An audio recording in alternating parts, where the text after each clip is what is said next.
क्या आप जानते हैं कि अंग्रेजों भारत छोड़ो का नारा देने वाला शख्स एक मुसलमान था। मुंबई में पैदा होने वाले यूसुफ मेहर अली ने ही 1942 में सबसे पहले इस नारे का प्रयोग किया।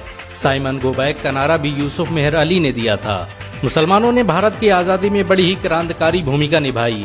असहयोग आंदोलन की शुरुआत मुसलमानों ने ही की थी। 1920 में खिलाफत आंदोलन के दौरान मोहम्मद अली जौहर और मौलाना अबुल कलाम आजाद ने सबसे पहले अंग्रेजी प्रोडक्ट का बहिष्कार करने की रणनीति बनाई, जिसके बाद ये आंदोलन पूरे देश में फैल गया। असहयोग आंदोलन में मुसलमानों ने बढ़ चढ़ कर हिस्सा लिया। भारत के सबसे बड़े शुगर व्यापारी हाजी सबू सिद्दीक ने अपनी शुगर फैक्ट्री पूरी तरह से बंद कर दी। ये फैक्ट्री इतनी बड़ी थी कि इसके जरिए बनाई गई शुगर पूरे इंग्लैंड में इस्तेमाल की जाती थी। बहुत कम लोग जानते हैं कि बाटा कंपनी भी मुसलमानों की थी, जिसे असहयोग आंदोलन के दौरान एक अंग्रेज ने खरीद लिया था। आपको ये जानकर शायद हैरानी हो कि भगत सिंह का केस लड़ने वाला शख्स भी एक मुसलमान था। बैरिस्टर आसिफ अली ने भगत सिंह का केस तब लड़ा जब कोई भी भगत सिंह का साथ देने को तैयार नहीं था। इंकलाब जिंदाबाद का नारा देने वाले हसरत मोहानी भी एक मुसलमान थे। उन्होंने ही भारत की आजादी की रूपरेखा तैयार की थी। इतिहासकारों के मुताबिक 1857 में होने वाले विद्रोह में 50,000 उलमाओं को फांसी दी गई और लाखों मुसलमान सरेआम कत्ल कर दिए गए। 1857 में दिल्ली से लेकर कलकत्ता की रोड पर ऐसा कोई पेड़ नहीं था जिस पर मुस्लिम उलमाओं की लाशें न टंगी हो। मुसलमानों ने ही भारत की आजादी के लिए पहली जंग लड़ी। मैसूर के सुल्तान हैदर अली और उसके बेटी टीपू भारत की आजादी के लिए शहीद होने वाले पहले शासक थे। मशहूर क्रांतिकारी अशफाकुल्लाह खान सबसे कम उम्र में फांसी पाने वाले भारत के पहले व्यक्ति थे। बहुत कम लोग जानते हैं कि जय हिंद का नारा एक मुसलमान आबिद हसन सफानी ने दिया था। ये नारा आज भी भारतीय सेना और शासकीय प्रणाली में सम्मान स्वरूप इस्तेमाल किया जाता है। तिरंगे का निर्माण करने वाली सुरैया तैयब जी भी एक मुसलमान थी। उन्होंने ही भारत के राष्ट्रीय ध्वज को वर्तमान रूप दिया था। कानपुर में पैदा होने वाले अजीमुल्लाह खान ने ही मादरे वतन भारत की जय का नारा दिया था, जिसमें बाद में कुछ सांप्रदायिक लोगों ने माता शब्द को जोड़ दिया। आपको ये जानकर शायद हैरानी हो कि भारत का पहला राष्ट्रीय गीत अजीमुल्लाह खान ने ही लिखा था। बहुत कम लोग जानते हैं कि मौलाना कासिम नानोतवी ने दारुल उलूम देवबंद की स्थापना अंग्रेजों को भारत से निकालने के लिए की थी। इस मदरसे का मकसद देश में ऐसे नौजवानों को पैदा करना था जो भारत की आजादी में योगदान दे सकें। रेशमी रुमाल आंदोलन की शुरुआत करने वाले मौलाना महमूदुल हसन और मौलाना उबैदुल्ला सिंधी दारुल उलूम देवबंद के ही छात्र थे। मौलाना उबैदुल्ला सिंधी ने सुभाष चंद्र बोस के साथ मिलकर भारत की पहली अस्थायी सरकार की स्थापना की थी और वह भारत के पहले गृह मंत्री भी थे। आपको ये जानकर शायद हैरानी हो कि मौलाना महमूदुल हसन ने ही 1920 में गांधी को महात्मा का लक़ब दिया था। उनका ये नाम इतना मशहूर हुआ कि पूरी दुनिया में गांधी महात्मा गांधी के नाम से जाने जाने लगे। महमूदुल हसन ने ही हकीम अजमल खान के साथ मिलकर 1920 में जामिया मिलिया इस्लामिया यूनिवर्सिटी की स्थापना की थी, ताकि भारतीय शिक्षा तंत्र को अंग्रेजों के चंगुल से आजाद करवाया जा सके। आपको ये जानकर शायद हैरानी हो कि काला पानी जैसी दर्दनाक सजाओं को पाने वाले 90% से अधिक लोग मुसलमान थे। अंडमान निकोबार में आज भी सबसे ज्यादा कब्रें मुसलमानों की हैं। मुसलमानों के अलावा दूसरे लोगों ने काला पानी से बचने के लिए न सिर्फ माफीनामे लिखे बल्कि अंग्रेजों की मुखबिरी भी की।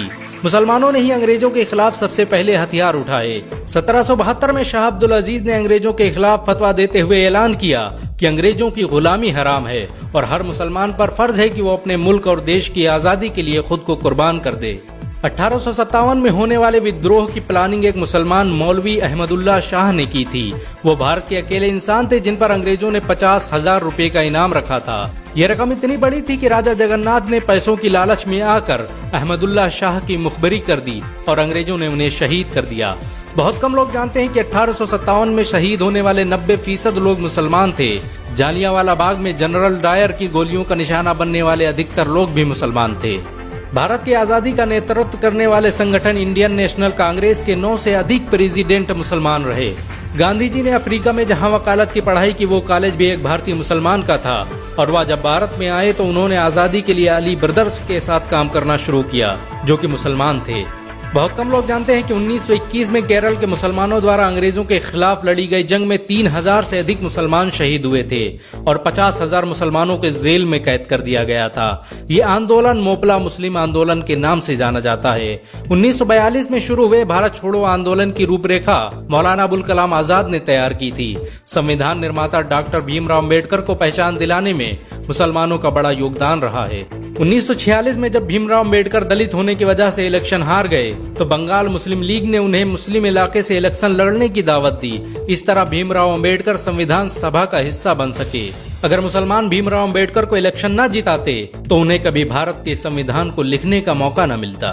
भारत की आजादी के लिए सबसे ज्यादा लेख, शायरी, गीत और किताबें मुसलमानों ने ही लिखी। अल्लामा इकबाल के जरिए लिखा गया सारे जहां से अच्छा आज पूरे भारत में गाया जाता है। आपको ये जानकर शायद हैरानी होगी कि देश के लिए शहीद होने वाला पहला पत्रकार मौलाना मीर बाकर एक मुसलमान था। भारत की आजादी के लिए मुस्लिम राजाओं और महाराजाओं ने अपने खजाने खोल दिए। कोलकाता के हाजी उस्मान सईद ने अपना सब कुछ भारत की आजादी के लिए कुर्बान कर दिया। हाजी उस्मान की अमीरी का अंदाजा इसी बात से लगाया जा सकता है कि 1920 तक कोलकाता में बनने वाला हर स्कूल और हर बड़ी बिल्डिंग उन्हीं की थी।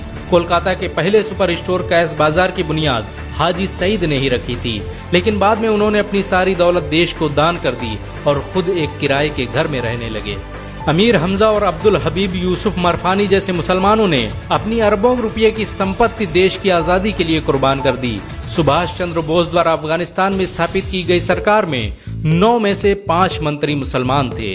भारत की आजादी के लिए देश भर में मौजूद मस्जिदों को किलों की तरह इस्तेमाल किया गया। इन मस्जिदों में सुबह शाम हर वक्त भारत की आजादी के लिए ऐलान हुआ करते थे। आजादी के वक्त कोई मस्जिद ऐसी नहीं थी जिसकी दीवारों पर मुसलमानों का खून न लगा हो।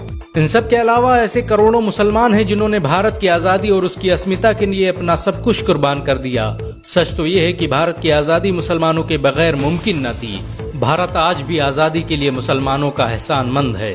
अगर एक मुसलमान होने के नाते आपको गर्व महसूस हुआ हो तो इस वीडियो को लाइक और शेयर जरूर करें। ऐसी और वीडियो को देखने के लिए हमारे चैनल को सब्सक्राइब करें, घंटा जरूर दबाएं।